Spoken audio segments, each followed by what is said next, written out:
प्यारे बच्चों, कैसे हैं आप सभी लोग। मैं उम्मीद करता हूं कि आप अच्छे होंगे।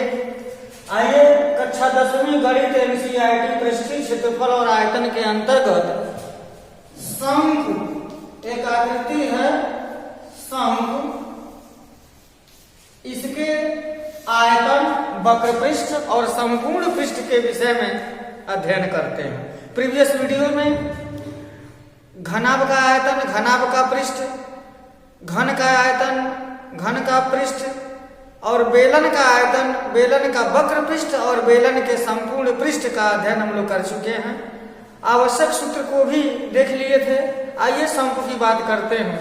अगर शंकु को देखा तो आपके बुक में शंकु इस तरीके का बना हुआ मिल सकता है। यहाँ आधार वृत्ताकार होगा और यहाँ आधार वृत्त है तो उसमें त्रिज्या होगी और उसमें दो तरह की ऊंचाई होती है। एक लंबवत ऊंचाई होती है, एक तिरछी ऊंचाई होती है। लंबवत ऊंचाई को यच कहते हैं और तिरछी ऊंचाई या स्लैंट हाइट को एल कहते हैं। अगर हम शंकु की बात करें तो शंकु कुछ यूं है। ये देखिए शंकु, जैसे यहाँ पर जो वृत्त बना हुआ है वही वृत्त है। यह वृत्ताकार क्षेत्र है यहाँ, और वृत्त है तो यहाँ पर केंद्र है। ये केंद्र यहाँ दिख रही है, ये केंद्र यहाँ दिख रही है। और रही बात त्रिज्या की, तो ये हमारी त्रिज्या हो गई, यही त्रिज्या कहेंगे। ये आधार की परिधि हो गई। और ये जो तिरछी ऊंचाई एल यहाँ दिख रहा है वो ये है, देख सकते हैं आप। ये जो चाक से यहाँ पर बना दिया गया निशान, ये तिरछी ऊंचाई है एल है। और जो लंबवत ऊंचाई यच है उसको हम देख नहीं पा रहे हैं बल्कि अनुभव कर सकते हैं। अगर हम ऐसे रखें तो जमीन से इसकी जो ऊंचाई होगी, यहाँ लंबवत ऊंचाई, यहाँ से लंब डाल दिया जाए तो वो लंब जाकर के वृत्त के केंद्र पर जाकर के वह मिलेगा, अर्थात यहाँ मिल जाएगा। उस दूरी को कहते हैं लंबवत ऊंचाई। तो जब एक बात देख लीजिए, यहाँ ये लंबवत, ये आधार की त्रिज्या और ये जो ऊंचाई है वो लंब है और ये तिरछी ऊंचाई है, तो यहाँ एक समकोण त्रिभुज का निर्माण हो जा रहा है। समकोण त्रिभुज का निर्माण हो रहा है। अगर यह 90 डिग्री, अगर नहीं बिल्कुल कंफर्म है कि 90 डिग्री है, तो ये समकोण त्रिभुज का आधार हो जाएगा, ये लंब हो जाएगा और ये कर्ण हो जाएगा। तो शंकु के केस में एक सबसे पहला जो फार्मूला बनता है क्या, कि एल स्क्वायर बराबर R square plus H square हो जाता है। अर्थात कर्ण का वर्ग बराबर आधार का वर्ग धन लंब का वर्ग। ये पहला सूत्र तैयार हो जाता है हमारा। इसकी सहायता से कोई दो माप अगर हमको मालूम है तो तीसरे को ज्ञात करने में हम सक्षम हो जाएंगे। पाइथागोरियन एच, एल और आर पाइथागोरियन त्रिक होंगे। दूसरा जो प्रश्न बनेगा इसमें आयतन का, शंकु का आयतन बराबर, तो आप पढ़े हैं बेलन का आयतन बराबर pi r square h, pi r square h पढ़े हैं। तो बेलन के आयतन में अगर हम 3 से भाग दे देते हैं तो बेलन के आयतन का जो 1/3 हिस्सा बनेगा पाई आर स्क्वायर एच बटे 3, यही शंकु का आयतन हो जाएगा। तीसरा प्रश्न बनेगा यहाँ बेलन का वक्र पृष्ठ क्या होगा। वक्र पृष्ठ, वक्र पृष्ठ क्या है देख लीजिए। वक्र पृष्ठ बेलन का यहाँ पर ये है, सॉरी यहाँ पर पाई आर स्क्वायर हो जाएगा, पाई आर स्क्वायर एच है। और बेलन का जो वक्र पृष्ठ की जहां तक बात है, ये देखिए, ये जहां जहां दो पृष्ठ, पहली बात देखिए इसमें दो पृष्ठ हैं, एक समतल पृष्ठ है और एक वक्र पृष्ठ है। ये देखिए, ये जो वृत्त का जो पृष्ठ है इसको समतल पृष्ठ कहेंगे, प्लेन सरफेस है, और ये कर्व सरफेस है। तो कर्व सरफेस का आकलन करने के लिए होता है पाई आर एल। इसके तिरछी ऊंचाई में त्रिज्या से गुणा करेंगे, फिर उसमें पाई से गुणा करेंगे तो वो हो जाएगा हमारा कर्व सरफेस हो जाएगा। और चौथा सूत्र बनेगा यहाँ संपूर्ण पृष्ठ का, होल सरफेस। मतलब शंकु के वक्र पृष्ठ में आधार के पृष्ठ को भी जोड़ देंगे तो वो हमारा संपूर्ण पृष्ठ हो जाएगा। तो आइए उसके लिए सूत्र बना लेते हैं। क्या होगा, ये पाई आर एल हो गया क्या, इसका वक्र पृष्ठ, और आधार का क्षेत्रफल मतलब हो गया पाई आर स्क्वायर। वृत्त है, जो वृत्त है तो पाई आर स्क्वायर हो जाएगा। तो pi r l plus pi r square यही संपूर्ण पृष्ठ होगा। इसको आसान बनाने के लिए पाई आर कॉमन ले लेंगे तो एल प्लस आर हो जाएगा, अर्थात शंकु का जो संपूर्ण पृष्ठ होगा pi r into l plus r हो जाएगा। इन सबके केस में जहां पाई का मान हम 22/7 भी भर सकते हैं और 3.14 भी भर सकते हैं। तो प्यारे बच्चों, मैं आशा करता हूं कि आप शंकु का ये बनावट आकृति अपने आसपास जो भी शंकुआकार वस्तुएं हैं उसका आप ज्ञान कर पाएंगे, और उसके तिरछी ऊंचाई, ये लंबवत ऊंचाई और आधार की त्रिज्या में संबंध, फिर आयतन का सूत्र, वक्र पृष्ठ का सूत्र और संपूर्ण पृष्ठ का सूत्र आपको तैयार हो गया होगा। चलते हैं गोले पढ़ने के लिए, गोले का।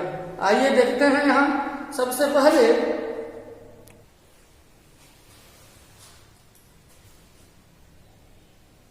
यहाँ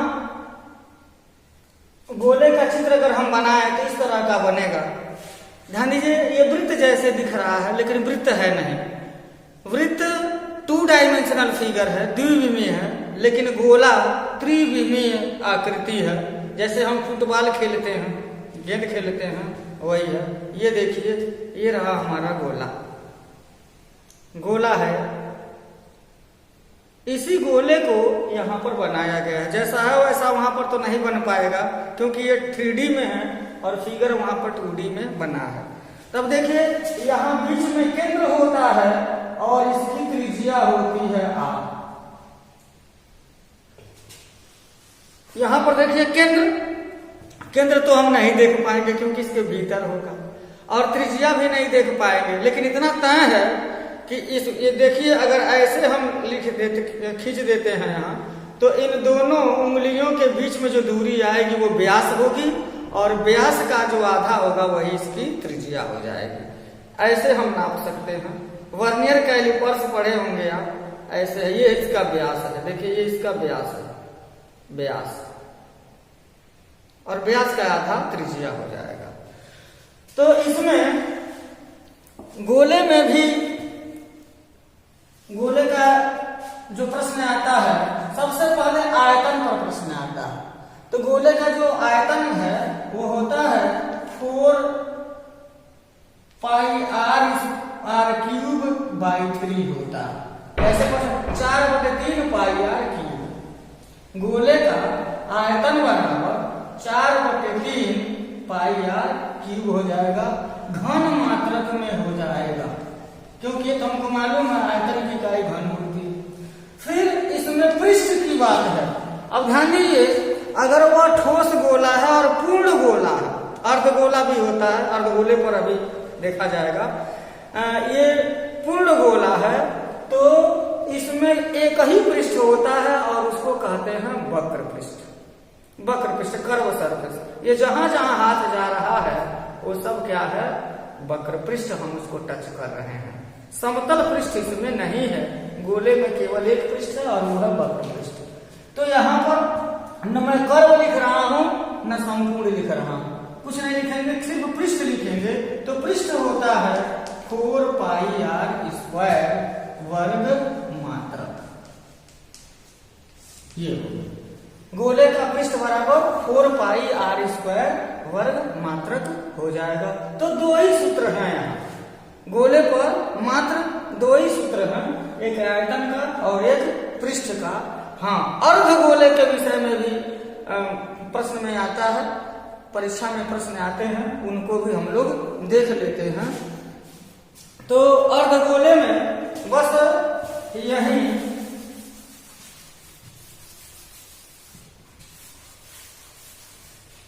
देख लेते हैं। अर्धगोला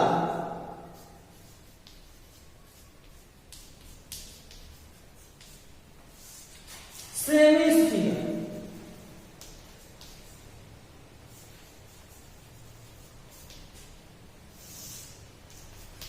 इसका फिगर कैसे बनता है? जैसे देखिए एक नींबू हो, नींबू, कागजी नींबू, सलाद काटने के लिए कागजी नींबू काटा जाता है। तो अगर गोले को, उस कागजी नींबू को बीचों बीच से काटे, हम बीचों बीच ही कहेंगे, या ये कहें कि उसके व्यास से अगर उसको हम काटते हैं तो हमको क्या मिल जाएगा? अर्धगोला मिल जाएगा। इस तरह की हमको आकृति मिल जाएगी, वो है अर्धगोला। और देखेंगे आप तो इस तरीके, माने हमने नींबू काटा है तो कागजी नींबू काटा है, इस तरीके का चित्र हमारे पास आ जाएगा। यही है अर्धगोला। अगर फिगर में देखें तो ऐसा हो जाएगा, लेकिन वास्तव में अगर देखते हैं तो अर्धगोला ये है अर्धगोला। ये वृत्ताकार पृष्ठ है, ये जो दिख रहा है यहाँ, यही है वृत्ताकार पृष्ठ, जिसे आप यहाँ देख सकते हैं। समतल पृष्ठ है। और ये जो वक्र पृष्ठ दिख रहा है वो यहाँ है। तो अर्धगोले में, ठोस अर्धगोले में दो पृष्ठ होंगे, एक समतल पृष्ठ होगा और एक वक्र पृष्ठ होगा। तो इन दोनों के लिए सूत्र है, ध्यान दीजिएगा। अब सबसे पहला जो सूत्र बनेगा वो आयतन का बनेगा। ध्यान दीजिएगा, जब वो पूर्ण गोला था तो उसका आयतन 4/3 पाई r³ था। जब वो अर्धगोला हो गया तो उसका आयतन 2/3 पाई r³ हो जाएगा घन मात्रक में। और इसका जो वक्र पृष्ठ होगा, अब यहाँ पर वक्र पृष्ठ लिखेंगे, केवल पृष्ठ नहीं लिखेंगे, क्योंकि पृष्ठ दो हो जाएंगे, एक समतल हो जाएगा, एक वक्र होगा। तो मैं वक्र की बात करूं तो यहाँ पर क्या हो जाएगा? जब वो पूर्ण गोला रहता है तो पूरा वक्र पृष्ठ इसका होता है 4 पाई r²।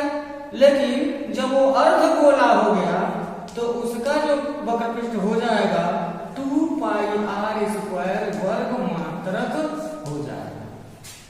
अब तीसरा, इसमें संपूर्ण पृष्ठ भी होगा। संपूर्ण पृष्ठ क्यों होगा? कि जब वक्र पृष्ठ में समतल पृष्ठ को जब हम जोड़ देंगे तो वक्र पृष्ठ नहीं रह जाएगा, वो संपूर्ण पृष्ठ हो जाएगा। तो संपूर्ण पृष्ठ क्या हो जाएगा? देखिए क्या होगा।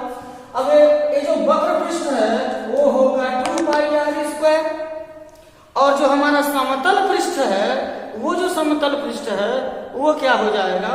वो हो जाएगा पाई r², चूंकि वृत्त है। तो 2 पाई r² वक्र पृष्ठ और पाई r² समतल पृष्ठ, कुल मिलाकर के यह हो जाएगा 3 पाई r²। बड़ा सुंदर सा, बड़ा छोटा सा सूत्र बन गया यहाँ। SW बराबर क्या? 3 पाई r²। अब इन सब में पाई का मान 22/7 या 3.14 का प्रयोग हम करते हैं। तो इसको आप ध्यान से देखिए ताकि ये क्लियर हो जाए। मैं उम्मीद करता हूं कि आपको शंकु और शंकु का आयतन वक्र पृष्ठ और गोले का आयतन वक्र पृष्ठ और अर्धगोले का आयतन वक्र पृष्ठ और संपूर्ण पृष्ठ का सूत्र समझ में आया होगा। हम लोग अब एक्सरसाइज पर चलेंगे, मिलेंगे नेक्स्ट वीडियो में। और एक्सरसाइज पर हम ऐसे ऐसे क्वेश्चन भी पढ़ेंगे जो इंडिविजुअली ना होकर के गोले और बेलन, गोले और शंकु, बेलन और शंकु पर आधारित सवाल होंगे। तो इस वीडियो को आप अवलोकन कीजिए। बहुत बहुत धन्यवाद। जय हिंद।